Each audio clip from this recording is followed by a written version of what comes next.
Hey guys, welcome to another Mondays with Sheri and Derek. Welcome to your week. Are you guys enjoying September? Yeah, going into fall is always like that rebirth of like getting... It's actually my favorite month on the Northeast. Really? Yeah, it's when everything is so sunny, so The humidity is low, it's crisp, cool nights. It's pretty much what we always get here in LA. Yeah, but no, out here it's still hot. It is. Still like... It is hot in LA. But I love it. Today we want to talk about a subject with Sheri and I, we chat about all the time, and that's perfection. No, let me put it the other way. Connection over perfection. Right, which most people reverse. Yeah, and I was about to do it myself. Yeah, and not only, we talk about this because it plays into almost every single coaching session we have with our clients. Right. Is their battle connection over perfection, right, and how perfectionism really costs them a lot in their happy life experience. Yeah, I can't tell you how many clients I have or clients that come to me and they have perfected something. They have a great career at it, perfected it, but then they realize once they're at the top or even getting to that point that they're not connecting to it. Yeah. They don't want to do it. They put all this time, schooling and everything into it, and they perfected it, they're really good at it, but they just don't want to do it because they've never been connected to it. I always like to mention, it's not your fault. We are set up for this as a society from the beginning. Think about it when you went to grade school. It was a situation where you took maybe a spelling test or a math test. The teachers and your parents, everyone, we've done it to our kids, whereas they were like, you know what? Get an A on this. Perfect this thing. Not once did they stop you and ask you as you were growing up and learning, what do you connect with? Instead of just perfecting it because this is what you need to do, what do you connect with? It's important for you to identify which one or which two or which three, main ones that you're pushing forward and you don't even realize that it's going on in your life. Right, so let's actually rewind for a hot minute and let's talk about, the three kinds of perfection that really do play into our experience. The first one we'd like to talk about and share with you, which we've all felt, which we're probably all dealing with right now, is social perfectionism. And social perfectionism is when you're being held to a certain standard and trying to live up to that based on the standard of your parents, your families, your culture, your schools, your religious affiliation, whatever it is. They have certain standards that say if you're like this, that's perfect. And you will succeed. If you're not like that, you're imperfect, right, or you're a failure. So it's these social interactions we have and groups that we're a part of that we're born into really that really deem what is perfect. Then we have the second one, which is which is others' perfectionism. Right. And so that's when we look at you sit in judgment. Other people and say, is that person perfect? Right. Or is what they're doing perfect? Mm-hmm. You have this certain level of expectation that you feel that everyone around you judge everyone around you if they don't live up to they're either perfect in your eyes or not. Right. So you're constantly in a state of judgment. And what I always like to say is whenever you're judging someone else, you open yourself up to be judged right back. So don't judge me. I won't judge you. The third type of perfectionism is self-perfectionism.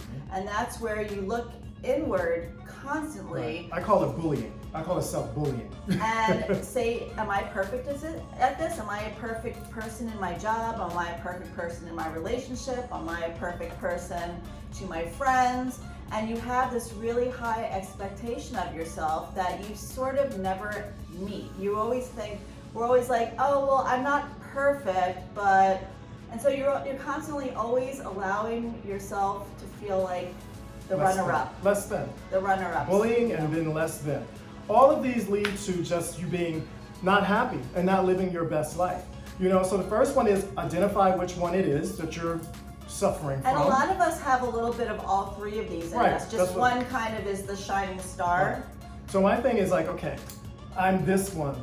Now, what do I do about it? But what do you do about it is before you get involved in anything in your life, relationships, jobs, career choices, any of it, first stop and ask yourself, do I connect with it? Does it connect to me?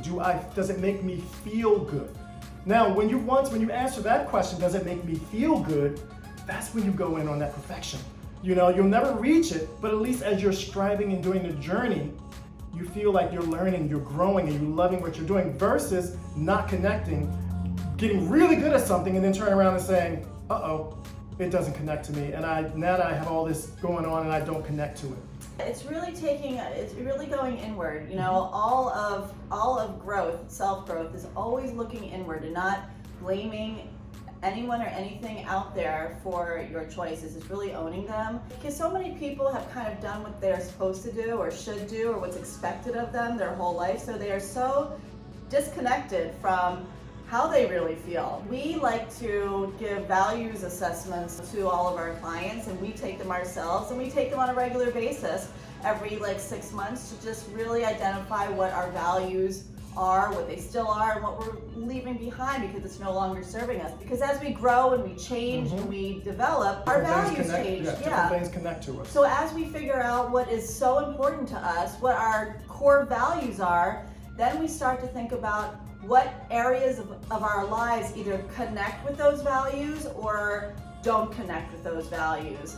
And when there's that tug of war of disconnection and then feeling like, but I have to be perfect, it's a losing battle. And it's something that's never going to make you feel good.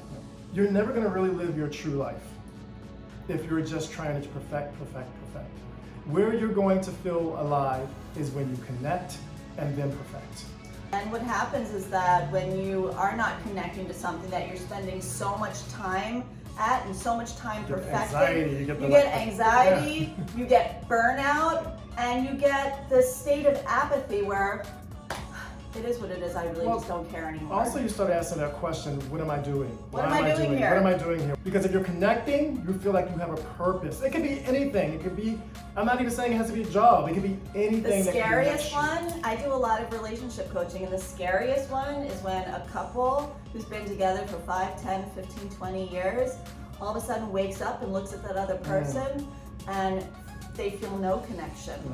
They feel no connection because it's possible that the reasons why they got into it, and as they tried to perfect something that they never connected with, there's no foundation. So you wake up and you feel totally disconnected, you feel empty, you feel just sad and at a loss. One of the things that just hit me that you were talking about the relationship, because Sheri does a lot of relationship coaching, and I do a lot of young entrepreneurs and entertainers with my young professionals, and they're all of a sudden realize they want to do something else. This was something that never connected to them. I always ask, well, what got you started? What made you? Well, my parents wanted me to, or I saw this could be a good job, or it's always that disconnect. And I think a lot of money, right? Or a lot of money, or fame. They thought all that stuff would come, and then they would feel connected to it, and then they feel unconnected. And what you're saying is, when you have a relationship, same sort of thing. If you got involved with someone because it looked good on paper, it either looks good on paper, same religion, same expectations of your culture, same makes sense financially. All those things are on paper and not in the heart. Right. And it goes right back to, you can have a fame, you can have this, you can have that, but once you get to the top of that hill, if you're not connected to it, no matter what it is, it's going to feel empty.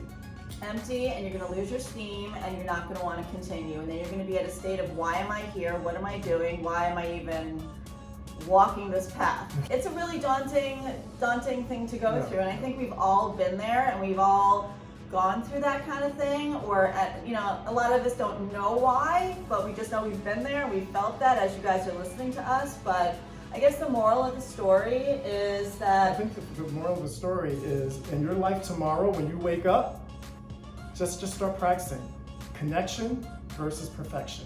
Right, and when you're making a decision, whether it's what you have for breakfast, to when you leave for work, to who you call, to who you go out to dinner with, to the things you might decide, everything. All of it. Say, all am I connecting with this, or is it because I'm living up to someone else's expectation of perfectionism, whether it be mine, or my own bullying. It's just something to ponder this week, something to think about. We challenge you to get into connection with your decisions, your feelings, and stop trying to be the winner every time, because that's perfect. It's not always about that. The true winner is the one that really makes deep connections with their decisions, their people in their lives, and how they spend their time. Yep. Those are really things that matter. All right, guys, that's where we're going to leave you this week. As always, remember, we love you. Be kind to yourself. and take care of yourself. If something resonated with you guys today, drop it in the comments, let us know, and please hit that subscribe button. It really helps our little baby channel grow. And like this video, because remember, it's one small click for you, but it means the world to us. It just really helps, and we so appreciate you guys being guys, here. thank you for taking this new journey with us. Love you guys.